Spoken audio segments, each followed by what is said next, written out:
You are forgiven, forgiven soldier. Hey, welcome everybody to the Forgiven Soldier podcast. Again, like I said, it's going to get to a point where I don't have to introduce myself, but my name is Brian. I got with me Orion Kosi, MMA fighter, about to fight in his first official UFC fight. I know you had one earlier with your brother Lewis, but some injuries. How's that coming about? The road to recovery. Road to recovery is great. They're giving me 18. I've talked about it in others, so I'll talk about it a little bit here. I had 4 bulging discs and a pinched spinal cord. I overstretched all the nerves in the brachial plexus region on the right side, so it looks like the left side of people, but the Shenron tattoo's on the right arm. So my right pectoral, lateral muscle, trapezius, shoulder, tricep, bi, top of the forearm, and these fingers and thumb were all completely numb and felt like somebody was taking needles and digging them around all over like that, just over and over and over again. And then kind of pulling apart the nerves. So that shit hurt. I didn't sleep for 4 days. 3 or 4 days I did not sleep. It's pretty rough, but the doctors there are telling me no more lifting. I can't wrestle. I need to get a cortisone shot. They're thinking I'm doing surgery. It'd be an 18 to 24 month recovery if I don't do the surgery and I just let my body heal. And I was like, yeah, I don't believe you. And I turned that timeline into, I was recovered after 3.5 months. It took a couple of weeks off just so I can gain weight, heal faster, get the bulging disc back in place by use of water weight manipulation. So everything would be back to normal. But then I also started weight training again, and that shit hurt. It hurt, but I was able to get stronger and stronger doing it.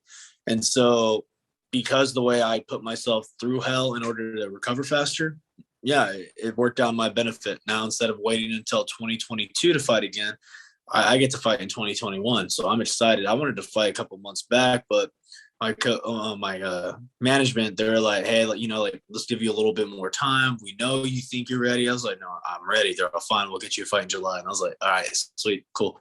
I'll be ready. Did you have this in the Contender Series? I don't know. Yeah. So according to the doctors, they were saying that from what they looked at the MRI, my neck was pretty much they were saying it was damaged like that for at least 9 years.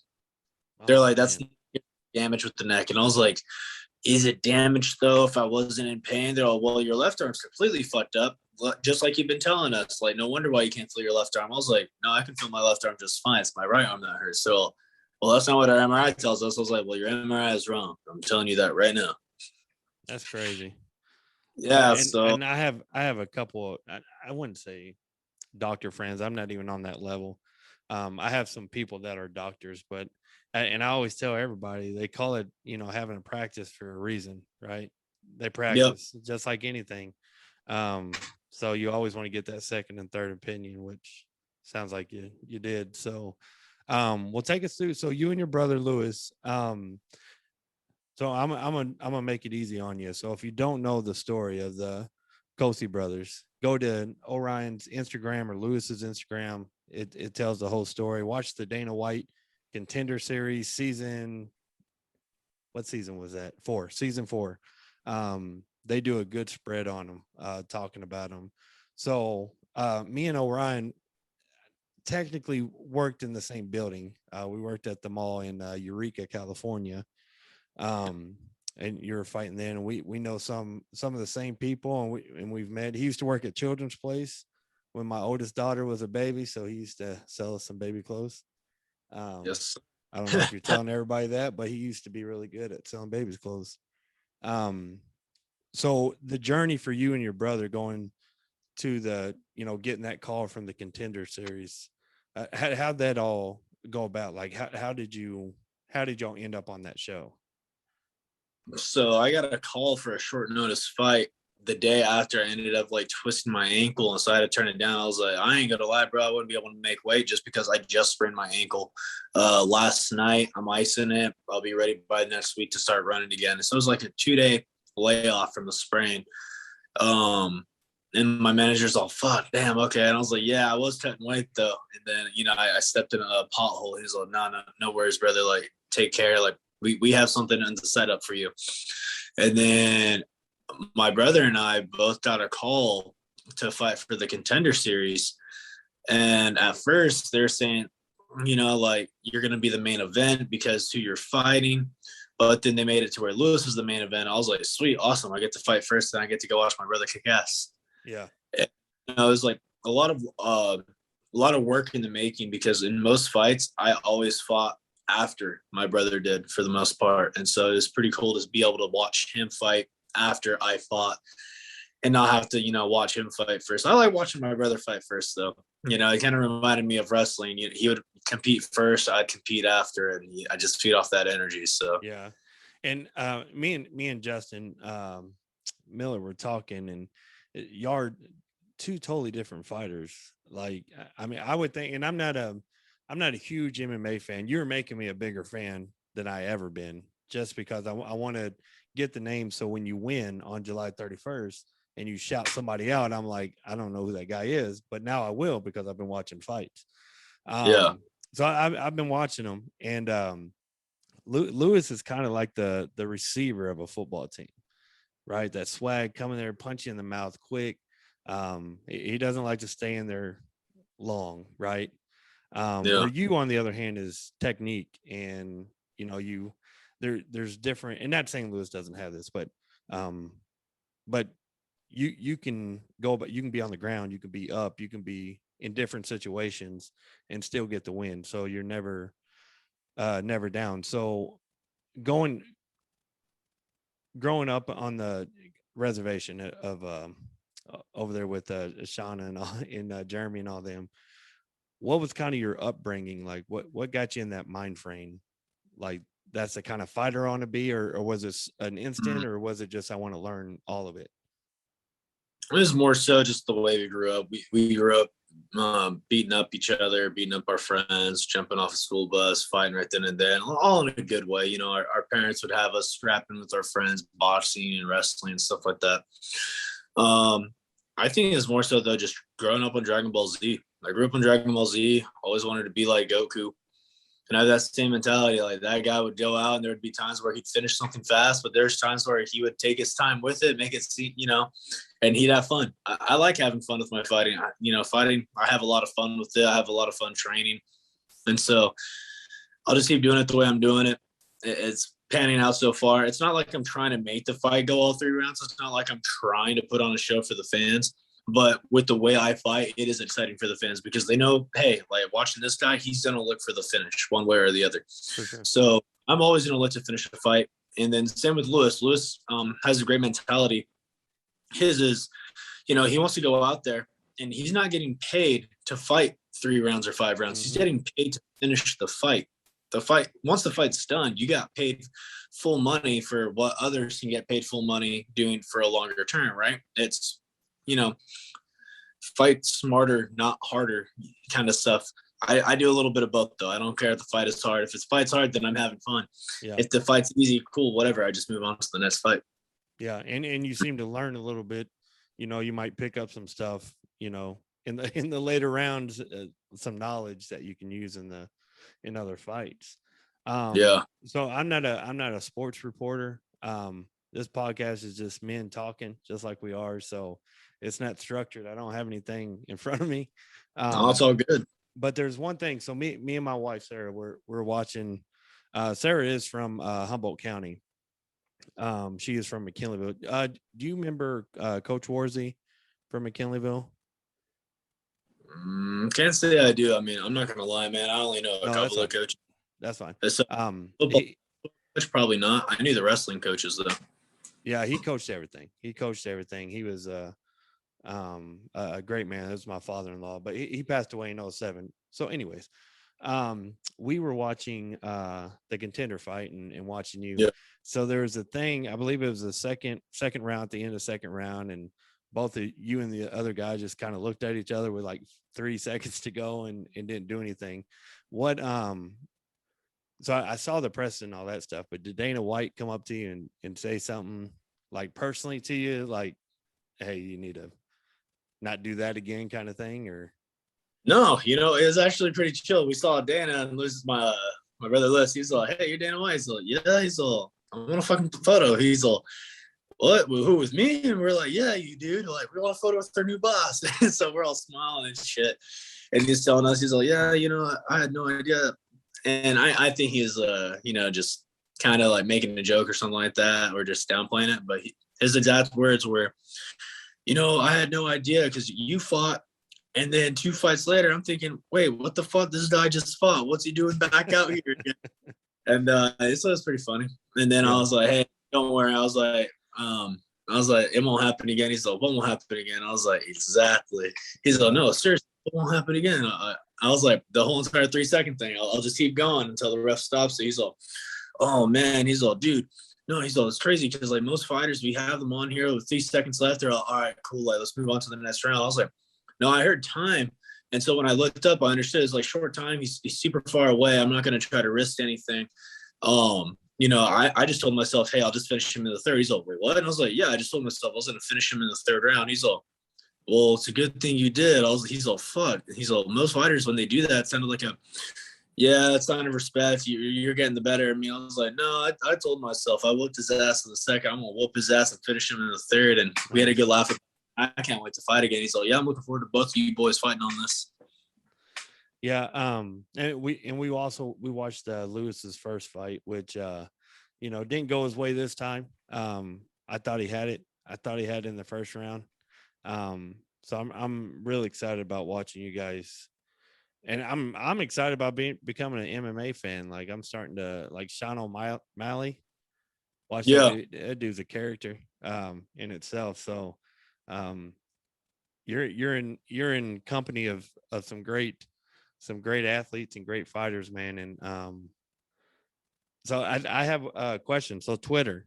So I'm on Twitter a little bit. So Yeah. how did you, and even Instagram, how did you get the blue check mark? How did it come about?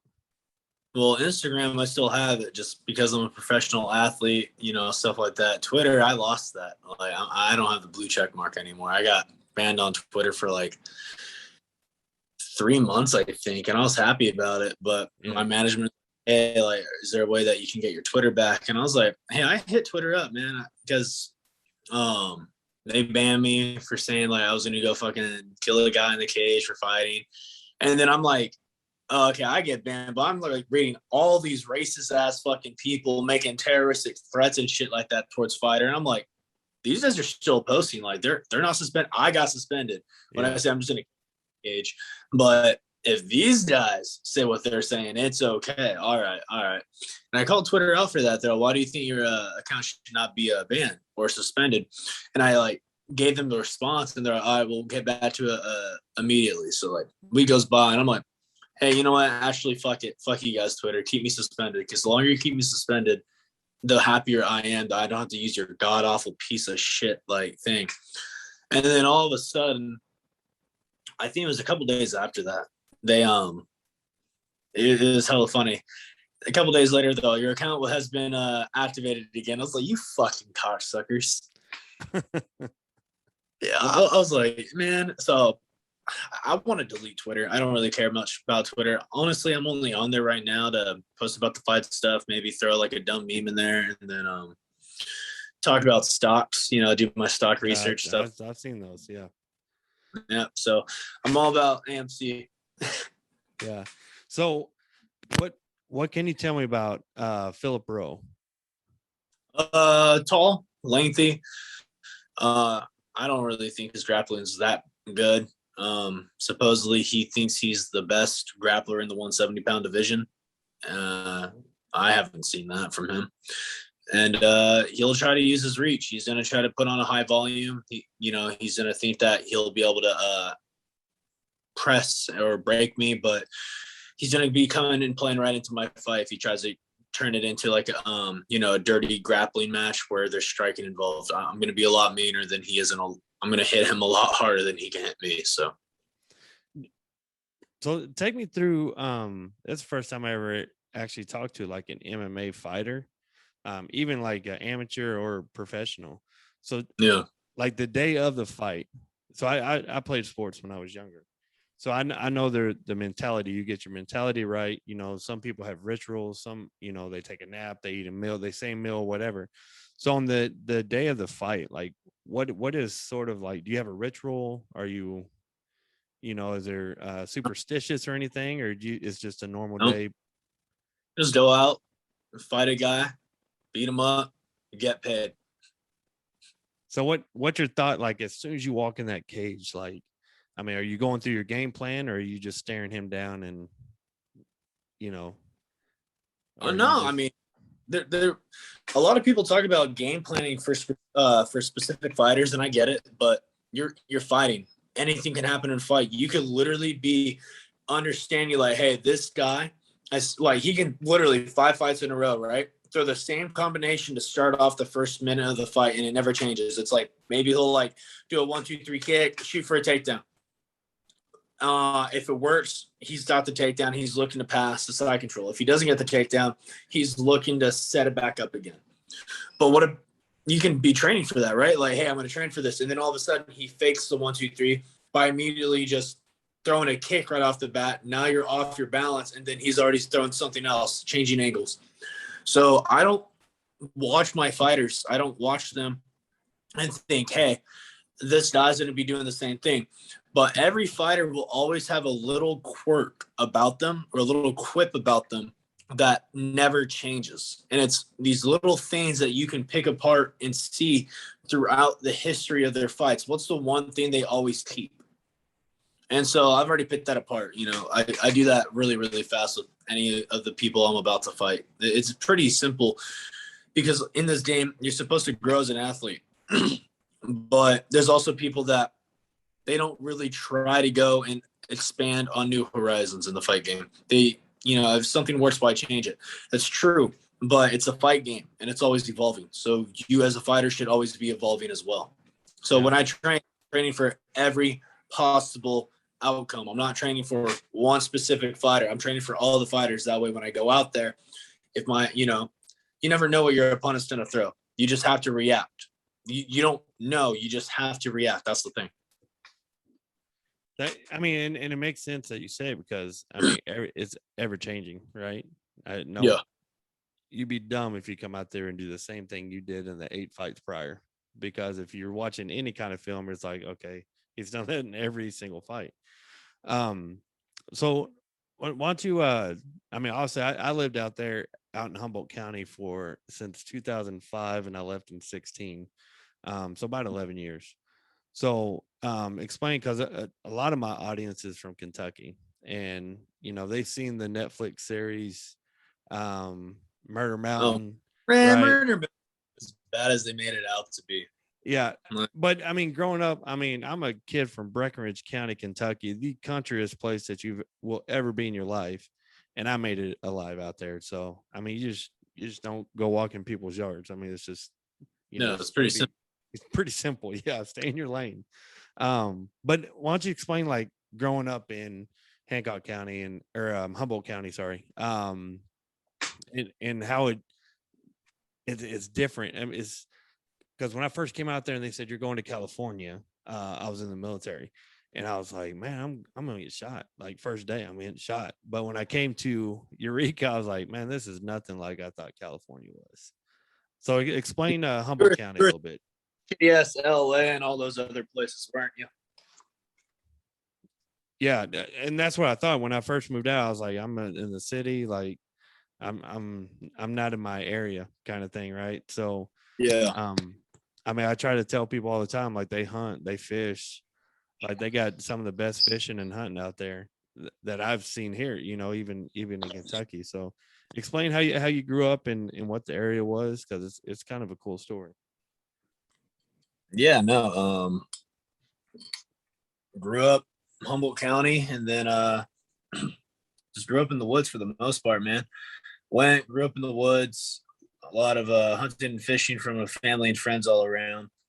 You know, we'd go out, just go camping just wherever, set up tent, or we'd sleep in a sleeping bag by the river and shit like that. Go swim during the summer, spring, early fall.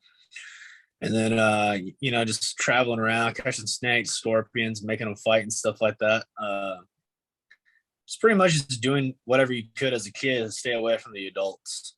Yeah. Um, but you didn't realize it as a kid at first. You know that as a kid, you didn't realize what was going on around you, and then as you got older, you were starting to see it more and more. And it's like, I don't want to be like that.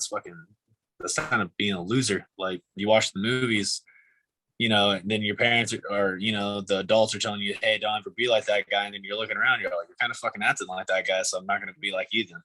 Yeah. And so you got to a point where you can make a decision. You can either be the person that sticks around and follows in the footsteps of those around you, or you can do something, break off from it.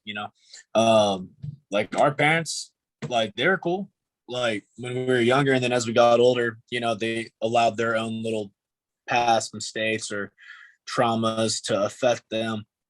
And a lot of people, they do that. They make excuses for like their past and shit like that. Mm-hmm. And then it just gets to a point where it's like, man, like you have kids, you have family, like you got to fucking get your shit together. It doesn't matter what happened to you. Like that sucks that happened to you, but you kind of fucking made a choice to bring people into this world. You got to fucking do what you can to be there for them. Yeah. So my brother and I, we were there for each other a lot, and we lived with a bunch of different families. And so we learned a bunch of different like morals and values from family to family. And even some of those families, like they started off good, and then they allowed their own past traumas to affect them, or they allowed something else to affect them negatively and stuff. And so we're like, nah, we're just going to keep going. We're just going to keep pushing. We had people telling us like fighting could never be a career. Like, they're like, oh, but like, what's your real career? Like, we understand that's your hobby, but what's your career plan? I was like, it is a career plan, you fucking retard. Like, it's really not that hard to understand. And so now that we're in the UFC and stuff like that, people are like, oh my God, we always knew you could do it. And I'm like, yeah. Sure. Okay, cool. Thanks. Yeah.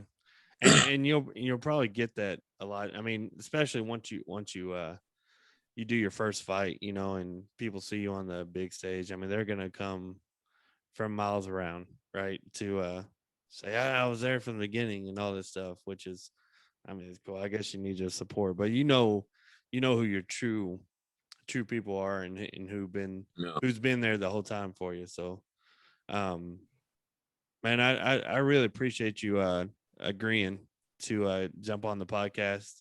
I've watched a couple of different interviews that you had, and I kind of told myself not to ask the same questions because I mean, obviously I want them to check you out and check out everything about you and your brother. So right now, so you fight next Saturday, July 31st in Vegas. That's where the fight's at? Yeah, 2 Saturdays from now. Yeah. So what I mean, obviously you're training right now. Now, are you finding that you have to pick up the slack a little bit since you were injured, or are you? No, I mean, I've been training for a while. Yeah. I was training for a fight. I was telling my management, I was like, hey, I'll fight in June. I'll fight in July. I'll just fight whenever. I just want to fight again. I don't want to wait a whole year. I don't want to wait 2 years to fight. And their thing was just make sure you're healthy, make sure you're good. I was like, dude, I'm good to go. Like, I know I am. Like, watch this. And I showed them like my training videos. Oh, yeah, you're definitely good to go. We'll get you a fight. And I was like, fuck yeah, let's go, bro. Yeah. But, I'm just blessed to even have the opportunity to fight again. Oh, for sure. I mean, just talking. I mean, when you get down to the nerves, I mean, that could be crucial, man. That, I mean, some people never get that feeling back. So definitely blessed. Definitely very talented, and you can tell you put in the hard work. And you're a fighter for sure, physically and mentally, So when you when they come to you with a fight, is this the first fight that they've come to you with, or do you ever get to like choose like, hey, I want to fight this person, or do you have to like cut your teeth a little bit? They asked me if there's somebody I'm interested in fighting. I told my management already. I was like, as long as they're ranked ahead of me, I don't give a shit. If they're ranked below me, I don't give a shit. Obviously, it's my first fight. I just need to get a fight. Yeah. And yeah, so this is gonna be one of those ones where I have a feeling of why they're giving me this fight. I'm not gonna say it just because it's one of those things keep between management and myself. But For sure. I understand why they're giving me this guy. I'm gonna go out there. I'm gonna wreck through him, and then I'm gonna ask them to give me somebody who's ranked above me. So are you do you have somebody in mind like after the fight that you're gonna go? I guess that all these is that what y'all like the fighters do is like when they win, they're like, I want this guy or I mean, there's so many people. There's yeah. so many. I'd like to fight all of them, but the way it goes is I just want somebody who's going to be ranked above me, and then somebody else ranked above me, and then somebody else ranked above me. I want to move up. You know, I'm not trying to stay, out of the top 15 for my first 5 fights. I'm trying to get to the top 15, top 10 within my first 5 fights. Okay. I have goals that I want to reach. I want to get, to hold the UFC title within my first 10 fights, but that's also going to take like winning. And that's not beating up guys ranked below you. You don't really move up if you're beating up the guys ranked below you. You got to beat the guys ranked above you. Yeah. And so I want to make it to a point where once I get up there, it's like they don't have a fucking choice but to fight me. And that'll be the main thing. Be like, hey, like, you have a choice, like either take this fight or, this guy's going to get another person ranked above you and they're going to get better opportunities than you. I want to force fighters into actually fighting again and not picking and choosing their fights. For me, it's just fighting guys ranked above me. Yep. Once I become a champion, it'll be, hey, who's the number one contender? If the number one contender can't fight, who's the next contender? If they can't fight, who's the next? Who's the next available? And so that'll be the main thing. And if I get to the point where, I'm looking to fight somebody ranked above me, but they're all caught up with other fights, then yeah, I'll take a fight just so I'm not, staying inactive. I want to be the active fighter that people like. But no, I don't want to be that guy who takes forever to get to the top. I'm going to look to get there pretty much like a train, dude. I'm going to keep chugging away. That's it, man. And now, have you ever been to a UFC fight? Like, sat in the crowd and watched? Yep. Yeah, I've been to one. It was Kamaru Usman versus Colby Covington fight. Okay. So, what did you think about the experience? Man, it's all right. Yeah. Nothing too special. It was cool, but I mean, ain't nothing like being inside the cage. No, I guarantee it. Man. It takes a big set, man, to even put your body through it, and I'm gonna enjoy watching you. I'm gonna be in Nashville on that night that you're fighting, so I'm gonna put it up in the hotel or something. I'll put it somewhere. You're definitely getting watched, and hopefully I get you some more fans here in Kentucky. Yeah, I was gonna say, if you're gonna be in Nashville, I mean, it's gonna be on ESPN Plus. Or go to a bar. If they got ESPN Plus, you'll be able to watch it right then and there. Yeah, for sure. We're going to Garth Brooks concert. There you go. So I'll be watching you at Garth, man. There you go. Yeah, when you win, man, you watch the fight. Yeah, exactly. So when you win, you're gonna have to make a tour, a signing tour here in Owensboro, Kentucky, for all your new fans that we're gonna get you. That sounds good to me, man. I've always wanted to go to Kentucky and check it out. Hey, come on, man. We'll go to a Raider. You know what? I think Raiders are coming to Cleveland, which I'm a huge Cleveland Brown fan. So you can come check. Damn, that shit city, huh? Yeah. Hey, they winning now though, bud. Yeah, I mean, for the years that they were bad, Cleveland was just a shithole. For the years they started winning, they fucking cleaned up the city. It's weird, but man. I know. It's amazing what can happen. It's like Oakland.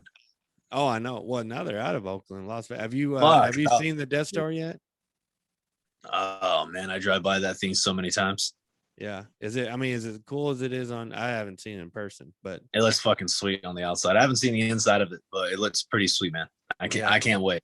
So I want to go to a couple of Raiders games for sure, but I'll talk to the wife, and then hopefully we'll be able to catch that Raiders Browns game. That'd be a fun one to go to. Yeah, my brother-in-law is a huge Raider fan, so we're kind of pitching around like, hey, let's go to Cleveland, man. I've never been to Cleveland. I've always watched the Browns at a Raider game when I was in California, or a 49er game. So I haven't experienced. When is that game again? Is that game in November or December? That one is in November. What day in November? Let me just pull up that calendar. I know the Raiders play. Let's see. I know the Raiders are playing the Thanksgiving game against the Dallas Cowboys. Yeah, it's not a Thanksgiving game. Don't never put Browns or Raiders on Thanksgiving.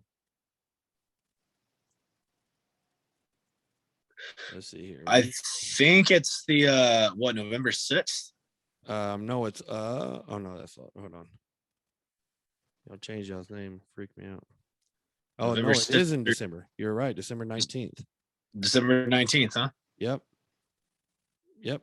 It's a Sunday game. Place is gonna be rocking. I hope that, man. I've always been a closet Raider fan. Isn't that Jeremy's birthday? No, it ain't. Really? Is that Super Kid Day? I might be wrong about that. We'll check it out. If it is, we definitely need to go. We'll pass by Cincinnati. I'd say find out really fast. If you can find out that's Super Kid Day really quick, then we're definitely going. Because my game plan for fighting is to fight, get a quick finish, fight again in August, hopefully on my brother's birthday or the day after his birthday. I think the fight's the day after, so that'd be cool. And then fight again in September too. I want to try to hop on that September 25th International Fight Week card. December 17th. So December 7th. Okay, so the 17th is his birthday. So his birthday's a Thursday. Yeah, that that actually work out. I could be in Humble with Billy and them on Thursday, and then fly out Friday. Fly out to Cleveland and meet you in Cleveland. We can watch that Raider Brown game on Saturday. That'd be fun. Or Sunday. That'd be a fun one. That would. That means his birthday's on a Friday. Then damn. Yeah, y'all gonna get lit on that. I think I'm down. I think I'm down to do that. I got to figure out what the flight schedule is going to look like, but I definitely want to travel because I'm thinking about taking the wife to a Raiders Giants game as well over in New York. I've never been in New York, and neither has she, so we might as well go. I've never been to New York either. Me and my wife Sarah were talking about it. We want to kind of hit Times Square, just say that we've been there. We're not huge fans of New York, but I don't care to stay in New York.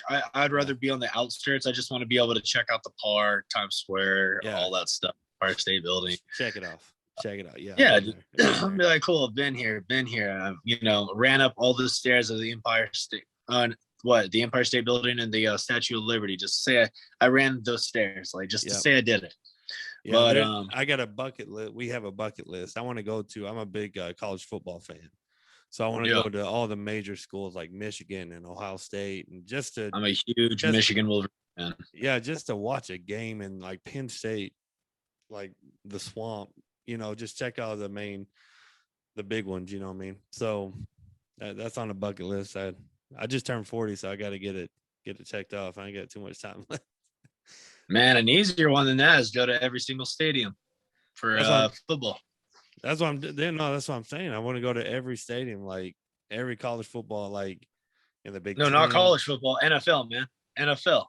Oh yeah, no, that'd be an easier one. Yeah, for sure. Yeah.